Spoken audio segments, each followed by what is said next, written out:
Hello বন্ধুরা, সবাইকে স্বাগত আমার নতুন একটি মিনি ব্লগসে। এসেছি মামার বাড়ির ছাদে। আর ব্যাকগ্রাউন্ডটা দেখে নাও, পরে তোমাদেরকে গ্রামটা ঘুরে দেখাবো।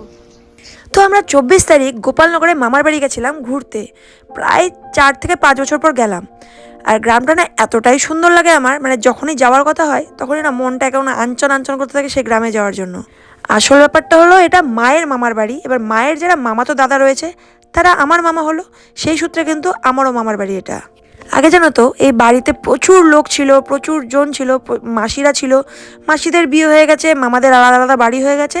বাড়িটা কেমন যেন ফাঁকা ফাঁকা হয়ে গেছে, বাড়িগুলো সব আলাদা আলাদা হয়ে যাওয়ার পরে না বাড়িগুলো এখন ফাঁকা ফাঁকা হয়ে গেছে। তাই হয়তো এখন একটু কেমনই লাগে, মন খারাপ করে। সেই আগের দিনগুলো নেই, যখন সবাই মিলে বসে মুড়ি মেখে আড্ডা চলতো। তখন হয়তো কারেন্ট ছিল না গ্রামটাতে, লণ্ঠনের আলোতে সব কিছু হতো, কিন্তু মজাটা কিন্তু ভরপুর ছিল।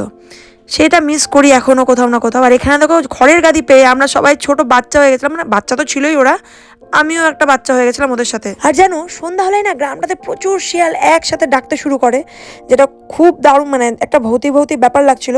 শোনানোর খুব ইচ্ছা ছিল গো তোমাদেরকে, কিন্তু শোনাতে পারিনি, মানে সাহসে কুলায়নি যে উঠানে যাব। দিনে চলছিল আমাদের এদিক ওদিক ঘোরাফেরা, ছবি তোলা, কিন্তু সন্ধ্যা হলেই মুড়ির বাটি হাতে নিয়ে একদম জমে যাচ্ছিল ভূতের গল্প, মানে সত্যি ভৌতিক ঘটনা যেগুলো এই গ্রামে এক টাইমে ঘটেছে। আর এখানে দেখো আমরা চড়ুই ভাত স্টাইলে টিফিন খাচ্ছিলাম। আগাগোড়া এই গ্রামটা খুবই সুন্দর দেখতে। আর আগে আরও বেশি সুন্দর ছিল, যেমন সুন্দর ছিল তেমন কিন্তু ভয়ানকও ছিল। প্রচুর ভৌতিক ঘটনা ঘটে মামাদের সাথে, যেটা সন্ধ্যাবেলা প্রতিদিনই আলোচনা হতো আমাদের সাথে।